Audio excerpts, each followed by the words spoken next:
ਰੋਣ ਨੰਬਰਾਂ ਤੇ ਮੇਰੀ ਬੇਟੀ ਨੂੰ ਫੋਨ ਆਉਂਦੇ ਰਹੇ ਨੇ।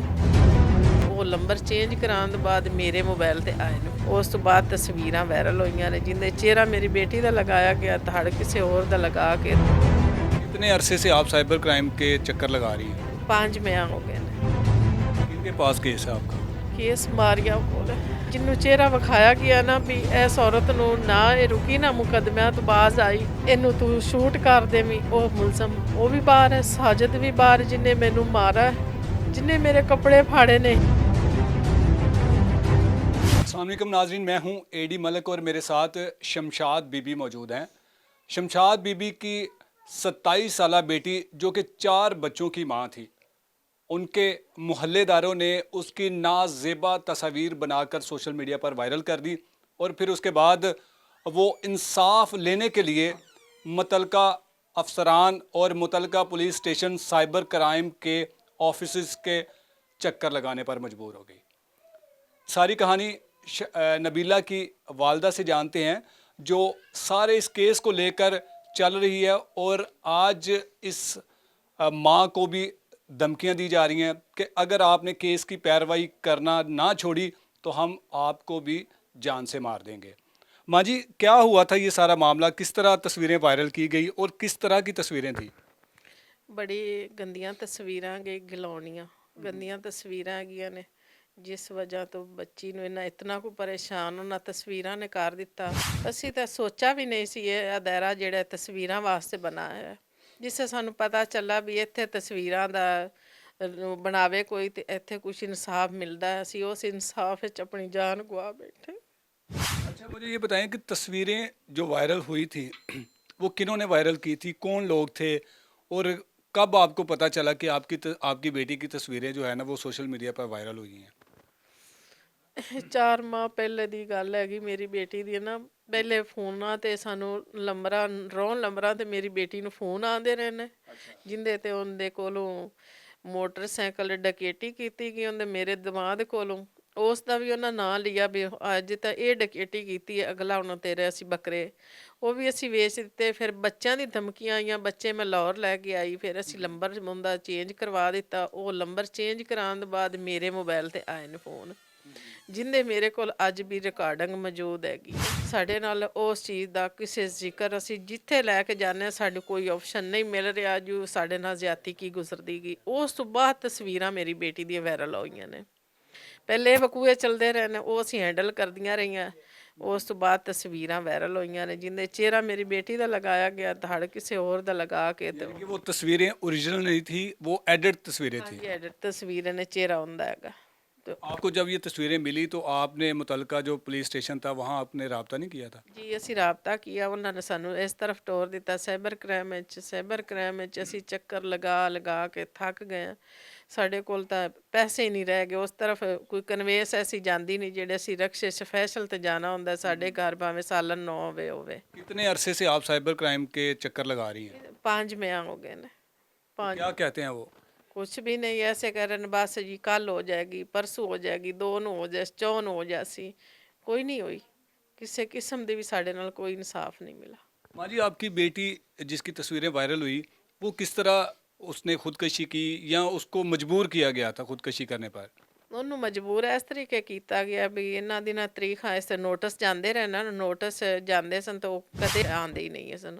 ਉਹਨਾਂ ਦੀ ਇੱਥੇ ਅਪਰੋਚ ਹੈਗੀ ਆ, ਉਹ ਉੱਥੋਂ ਦੇ ਇੱਕ ਮੁੰਡਾ ਉਹਨਾਂ ਦਾ ਆਦਾ ਹੀ ਜਾਣਨ ਨਾਲ, ਉਹਦੇ ਦੋਸਤ ਹੈਗੇ ਨੇ ਇੱਥੇ ਅੰਦਰ ਵਿੱਚ ਰਹਿੰਦੇ ਨੇ, ਲੱਗੇ ਹੋਏ ਨੇ ਉਹਨਾਂ साइबर क्राइम ਦੇ ਵਿੱਚ? ਸਾਈਬਰ ਕ੍ਰਾਈਮ ਦੇ ਵਿੱਚ ਸਾਡਾ ਕੋਈ ਵੀ ਨਹੀਂ ਹੈਗਾ, ਸਾਡਾ ਅੱਲਾ ਹੈਗਾ। ਸਾਨੂੰ ਕੋਈ ਇਨਸਾਫ ਨਹੀਂ ਹੁੰਦਾ। ਉਹਨਾਂ ਦਾ ਮੀਆਂ ਹੋ ਰਹੀ ਹੈ, ਸਭ ਕੁਛ ਹੀ ਹੋ ਰਹੀ ਹੈ, ਸਾਡਾ ਨਹੀਂ ਹੋ ਰਹੀ ਹੈ। अच्छा, बेटी ने किस तरह खुदकशी की? ਬੇਟੀ ਨੇ ਇਹਨਾਂ ਨੇ ਤਰੀਕ ਤੋਂ ਵਾਪਸ ਗਏ ਨੇ ਤੇ ਉਹ ਰਸਤਾ ਹੈਗਾ ਜਿੱਥੇ ਉਹ ਮੰਜੀ ਢਾਹ ਤੇ ਛਾਂ ਤੇ ਬਹਿੰਦੀ ਹੈ ਤੇ ਲੰਘੇ ਰਹੁੰਦੇ ਉੱਤੇ ਥੁੱਕਾ ਨੇ ਅਸਜਦ ਤੇ ਫਾਤਮਾ ਨੇ ਨਾਲ ਇਹਨਾਂ ਨੇ ਉਹਦੇ ਟੌਰਚਰ ਕੀਤੀ ਇਸ ਤਰੀਕੇ ਵੀ ਤੂੰ ਨਾ ਜ਼ਹਿਰ ਖਾ ਲੈ ਤੇ ਉਹਨੂੰ ਮਰ ਜਾ। ਕੁਛ ਨਹੀਂ ਸਾਡਾ ਸਾਈਬਰ ਕ੍ਰਾਈਮ ਨੇ ਕੀਤਾ, ਜਿਸ ਵਜ੍ਹਾ ਤੋਂ ਉਸਨੇ ਜ਼ਹਿਰ ਖਾ ਲਈ, ਆਦੀ ਕਾਤਲ ਖੁਦ ਬਣ ਗਈ। ਇਹਨਾਂ ਨੇ ਇਤਨਾ ਉਹਨੂੰ ਇਸ ਜਗ੍ਹਾ ਤੇ ਲਿਆ ਤੇ ਮਜਬੂਰ ਕੀਤਾ ਗਿਆ। अच्छा, आपकी बेटी आपके साथ साइबर ऑफिस में आती थी कि जी मेरी इस तरह की तस्वीरें वायरल की गई हैं, इनके खिलाफ कार्रवाई की जाए, तो क्या कहते थे अफसरान? जी जिसले आंदी है उस टाइम इन्हां दे अगे हथ बन के रोंदी है, मेरी जान चली जासी, मैनू बचा लो। ਅੱਜ ਵੀ ਉਹ ਸਾਰੇ ਅਫਸਰ ਵੀ ਜ਼ਿੰਦਾ, ਸਾਰੇ ਆਪਣੀਆਂ ਕੁਰਸੀਆਂ ਤੇ ਬੈਠੇ ਨੇ। ਮੈਂ ਵੀ ਜ਼ਿੰਦਾ, ਮੈਨੂੰ ਉਹਨਾਂ ਲੋਕਾਂ ਦੇ ਸਾਹਮਣੇ ਲੈ ਚੱਲੋ, ਮੈਂ ਤੈਨੂੰ ਇੱਕ ਇੱਕ ਗਿਣ ਕੇ ਦੱਸਾਂਗੀ ਤੁਹਾਡੇ ਅੱਗੇ ਕੀ ਕੀ ਮੇਰੀ ਬੇਟੀ ਕਰਦੀ ਸੀ, ਕਿਸ ਤਰੀਕੇ ਹੱਥ ਬਣਦੀ ਹੈ, ਮੈਨੂੰ ਬਚਾ ਲਓ। उसके मरने के बाद भी आप दोबारा गए थे साइबर ऑफिस? ਮੈਂ ਤਕਰੀਬਨ 10 ਦਫਾ ਗਈ ਖਲੀ ਹਾਂ। ਆ ਲਾਸਟ ਜਿਹੜੇ ਨਾ 18 ਤਰੀਕ ਕੱਲ ਸੀ, ਕੱਲ ਮਲਕ ਸਰਫਰਾਜ਼ ਦਾ ਮੇਰੇ ਨਾਲ ਪੱਕਾ ਵਾਅਦਾ ਸੀ, ਤੇਰੀ FIR ਔਰ ਬੰਦੇ गिरफ्तार ਕਰਾਂਗਾ। ਨਾ FIR ਹੋਈ, ਨਾ ਬੰਦੇ गिरफ्तार ਹੋਏ। किनके पास केस है आपका? ਕੇਸ ਮਾਰੀਆ ਕੋਲ ਹੈ। वो क्या कहती हैं? ਕੇਸ ਕਿਸੇ ਦੇ ਕੋਲ ਵੀ ਇਤਨਾ ਨਹੀਂ ਹੈਗਾ, ਲੇਕਿਨ ਉਹ ਜਿਹੜਾ ਮਾਰੀਆ ਨੂੰ ਦਿੱਤਾ ਗਿਆ ਸਪੁਰਦਦਾਰੀ ਤੇ ਉਹ ਹੈਂਡਲ ਕਰ ਰਹੀ, ਸੁਣ ਰਹੀ ਹੈ। अभी तक सिर्फ सुना जा रहा है केस। पिछले 5 माह से आपकी बेटी ने खुदकशी कर ली, वो दुनिया से चली गई, लेकिन अभी तक आपका केस सुना जा रहा है। ਹਾਂਜੀ ਸੁਣਾ ਜਾ ਰਹੀ ਹੈ, ਜਿੰਦੇ ਵਿੱਚ ਨਾ SOC ਨੇ ਨਾਨੂੰ ਕੋ ਪਤਾ ਨਹੀਂ ਕੀ ਉਹਨੇ ਸਾਨੂੰ ਕੋਈ ਗੱਲ ਨਹੀਂ ਦੱਸੀ ਹੋਈ। ਇਹਨਾਂ ਨੂੰ ਬਿਆਨ ਉਹ ਕਹਿ ਰਹੇ ਨੇ ਜੀ, ਸਾਨੂੰ ਉਹਨੇ ਬਿਆਨ ਦਿੱਤੇ ਨੇ, ਕਿਸੇ ਔਰਤਾਂ ਤੇ ਗੱਲ ਕਰ ਰਹੇ ਨੇ। ਕੋਈ ਔਰਤ ਨਹੀਂ, ਮੇਰੇ ਜਿਹੜੇ ਮੁਜਰਮ ਵਿੱਚ ਲਿਖੇ ਉਹਨੇ ਦਰਖਾਸਤ ਦੇ ਇਹੀ ਹਨ, ਇਹਨਾਂ ਤੇ ਹੀ ਪਰਚਾ ਦਿੱਤਾ ਜਾਵੇ। ਜੋ ਦੇਵਨ ਤਾਂ ਨਹੀਂ ਦਿੰਦੇ ਤੇ ਕੋਈ ਗੱਲ ਨਹੀਂ, ਮੇਰੀ ਧੀ ਮਰ ਗਈ, ਮੈਂ ਵੀ ਮਰ ਜਾ ਸਾਂ, ਕੁਛ ਨਹੀਂ ਸਾਨੂੰ। हाँ जी, आपकी बेटी को उकसाया गया, मजबूर किया गया कि आपकी तस्वीरें वायरल हुई हैं, आप खुदकशी कर लो, आपका जीना अब नहीं बनता। तो आपने उसके मरने के बाद किसी के ख़िलाफ़ कोई ऐसा केस करवाया, मुकदमा दर्ज करवाया? ਮੈਨੂੰ ਮੈਨੂੰ ਬੇਟਾ ਨਹੀਂ ਪਤਾ ਹੈਗਾ ਸੀ ਮੁਕੱਦਮਾ ਕੀ ਹੁੰਦਾ, ਪਰਚਾ ਕੀ ਹੁੰਦਾ। ਮੇਰੇ ਕੋਲ ਜਿਸ ਤਰੀਕੇ ਤੁਸੀਂ ਪੁੱਛ ਰਹੇ ਨੇ, ਮੈਂ ਐਵੇਂ SOC ਨੂੰ ਗੱਲ ਦੱਸੀ ਸੀ, ਉਹਨਾਂ ਪਰਚੇ ਦੀ ਕਾਪੀ ਸਾਡੇ ਘਰ ਭੇਜ ਦਿੱਤੀ ਸੀ, ਜਿੰਦੇ ਤੇ ਉਹਨਾਂ ਦੀ ਲਿਖਾ ਹੋਇਆ ਜ਼ਿਮਨੀਆਂ 'ਚ ਹੋਰ ਕੁਛ ਲਿਖਾ ਹੋਇਆ, ਪਰਚੇ ਤੇ ਹੋਰ ਕੁਛ ਲਿਖਾ ਹੋਇਆ। ਸਾਡੇ ਨਾਲ ਇਹ ਇਨਸਾਫ ਹੈਗਾ। ਫਿਰ ਮੇਰੇ ਨਾਲ ਉਹਨਾਂ ਮੇਰੇ ਤੇ ਆਪਸ਼ਨ ਕੀਤਾ ਮਾਰਨ ਦਾ, ਜਿੰਦੇ ਤੇ ਮੇਰੇ ਪਰਚੇ 'ਚ ਕੁਛ ਲਿਖਾ ਹੋਇਆ, FIR ਤੇ ਉਦੋਂ ਦੇ ਵਿੱਚ ਜ਼ਿਮਨੀਆਂ 'ਚ ਕੁਛ ਲਿਖਾ ਹੋਇਆ। ਫਿਰ ਅਸੀਂ 1 ਤੇ ਕਾਲਾਂ ਕੀਤੀਆਂ ਨੇ, ਮੇਰੇ ਨਾਲ ਜੋ ਜੋ ਸਦਮੇ ਗੁਜ਼ਰਦੇ ਰਹੇ ਨੇ। ਇਹ ਜਿਸਲੇ ਪੁਲਿਸ ਕੋਲ ਜਾਂਦੇ ਨੇ ਸੱਚੇ ਬਣ ਜਾਂਦੇ ਨੇ, ਸਿਫਾਰਸ਼ਾਂ ਲਾ ਲੈਂਦੇ ਨੇ ਜ਼ਿਮੀਂਦਾਰਾਂ ਦੀਆਂ, ਆਦੇ ਓਟਾਂ ਦੀ ਐਕਸ਼ਨ ਵਿਖਾਉਂਦੇ ਨੇ। ਮੈਂ ਔਰਤ ਇਕੱਲੀ ਹਾਂ, ਮੇਰੇ ਨਾਲ ਕੋਈ ਬੰਦਾ ਨਹੀਂ ਹੈਗਾ, ਨਾ ਮੇਰੇ ਕੋਲ ਓਟ ਹੈਗੇ ਨੇ। आपका कहना है कि आपकी जो मुतलका हवेली लखा की पुलिस है वो भी उनके साथ मिली हुई है?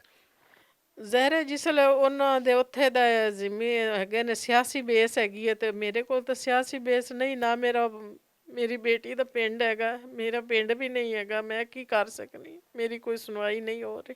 अभी तक कोई मुलजम पकड़ा गया है?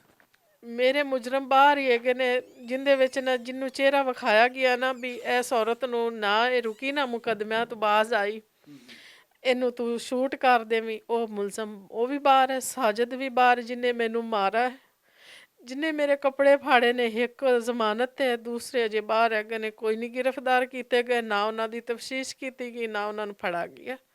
पुलिस क्या कहती है कि जी हम इनके खिलाफ कार्रवाई करेंगे या नहीं करेंगे? ਪੁਲਿਸ ਕਹਿੰਦੀ ਜੀ ਸਾਡਾ ਮਸਲਾ ਸੀ, ਪਰਚਾ ਦੇਣਾ ਸੀ, ਉਹ ਅਸੀਂ ਦੇ ਦਿੱਤਾ ਜਿਸ ਕਿਹਦਾ ਤੇਰਾ ਬੰਦਾ ਸੀ ਜਿੰਨਾ ਕੁ।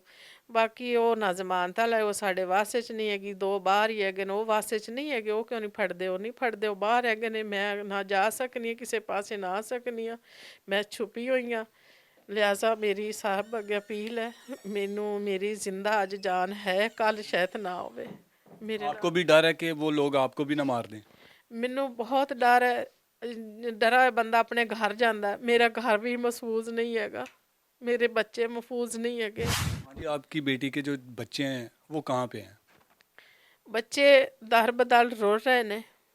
ਜਿੱਥੇ ਸ਼ਾਮ ਪੈਂਦੀ ਹੈ ਉੱਥੇ ਉਹਨਾਂ ਨੂੰ ਮਾਂ ਯਾਦ ਆਉਂਦੀ, ਜਿਸਲੇ ਭੁੱਖ ਲੱਗਦੀ ਹੈ ਮਾਂ ਯਾਦ ਆਉਂਦੀ।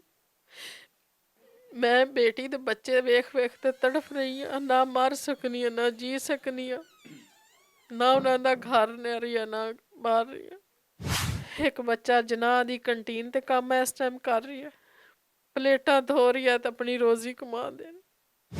आप क्या मुतालबा करेंगी कि क्या होना चाहिए इन मुलजमान के ख़िलाफ़ जिन्होंने आपकी बेटी को उकसा दिया?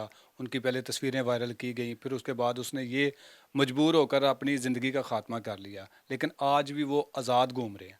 ਮੇਰੀ ਇਹ ਹੀ ਹੈ ਸਾਰਿਆਂ ਦੇ ਅੱਗੇ ਗੁਜ਼ਾਰਿਸ਼ ਹੈ, ਵਜ਼ੀਰ ਆਲਾ ਅੱਗੇ ਸਭ ਤੋਂ ਜ਼ਿਆਦਾ, ਉਸ ਤੋਂ ਬਾਅਦ DI ਪੰਜਾਬ ਦੇ ਅੱਗੇ। ਆਪਣੇ ਅੱਖਾਂ ਨਾਲ ਇੱਕ ਵਾਰੀ ਤੁਸੀਂ ਮੇਰਾ ਹਾਲਾਤ ਵੇਖ ਲਓ, ਮੇਰੀ ਹਕੀਕਤ ਵੇਖ ਲਓ, ਫਿਰ ਉਸ ਤੋਂ ਬਾਅਦ ਜੋ ਤੁਸੀਂ ਫੈਸਲਾ ਕਰਦੇ ਸੋ ਨਾ ਮੇਰੇ ਵਾਸਤੇ ਉਹੀ ਕਾਬਲ ਇਤਰਾਮ ਹੋਵੇਗਾ। ਕਨੇ ਮੇਰੀ ਕੋਸ਼ਿਸ਼ ਹੈ ਮੇਰੇ ਨਾਲ ਇਹ ਕੀਤੀ ਜਾਵੇ, ਜਿਹੜੇ ਮੇਰੇ ਨਾਲ ਜ਼ਿਆਦਤੀ ਕਰ ਰਹੇ ਨੇ, ਜਿੰਨਾ ਮੇਰੀ ਬੇਟੀ ਨਾਲ ਕੀਤੀ ਹੈ। ਮੈਂ ਨਹੀਂ ਆਂਦੀ ਕੋਈ ਵੀ ਕਿਸੇ ਨੂੰ ਫਾਂਸੀ ਵੀ ਕੋਈ ਕਿਸਮਤ ਨਾਲ ਯਾਦੀ ਕਿਸਮਤ ਹਰੀ ਨਾਲ ਹੀ ਚੜਦਾ ਹੈ, ਲੇਕਿਨ ਕੁਛ ਡਰ ਪੈ ਜਾਂਦਾ ਨਾ ਸ਼ਾਇਦ ਮੇਰੀ ਜਾਨ ਬਚ ਜਾਵੇ। ਅਗਰ ਮੇਰੀ ਜਾਨ ਬਚਾਉਣਾ ਕੋਈ ਚਾਹੁੰਦਾ है तो उन्होंने सजा भी दी जाए। यकीनन हमें इंतहाई अफसोस के साथ कहना पड़ता है कि हमारे जो अदारे तब हरकत में आते हैं जब सर से पानी गुजर जाता है।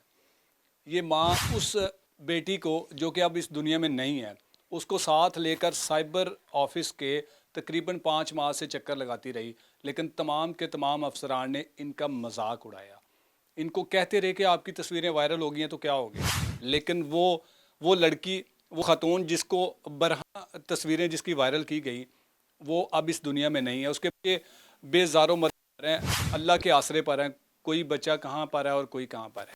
इस सारे केस की जो इन्वेस्टिगेशन कर रही है, जो इंस्पेक्टर हैं साइबर ऑफिस में होती हैं, मेरी गुजारिश है कि आप माशाल्लाह से बड़ी काबिल ख़ातून हैं, लेकिन आपकी काबिलियत का आज अंदाज़ा हो गया है कि ये ख़ातून जो अपनी बेटी के इंसाफ लेने के लिए आपके तकरीबन पिछले 6 माह से दफ्तरों के चक्कर लगा रही है। हज़ारों रुपए उन्होंने किराए की मद में खर्च कर दिए, लेकिन अभी तक आपने कोई 1% भी कार्रवाई नहीं की।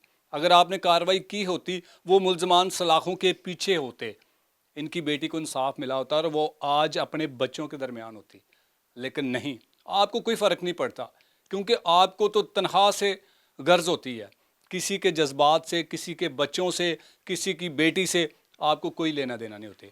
फजूल लोगों की आप दरख्वास्तें लेती हैं और फिर उसके बाद आप टाइम ज़ाया करती हैं, अपना भी टाइम ज़ाया करती हैं, लोगों का भी टाइम ज़ाया करती हैं, लेकिन जो काम करने वाला होता है वहाँ आप लोग सिर्फ़ और सिर्फ ये कहते हैं कि हम केस सुन रहे हैं।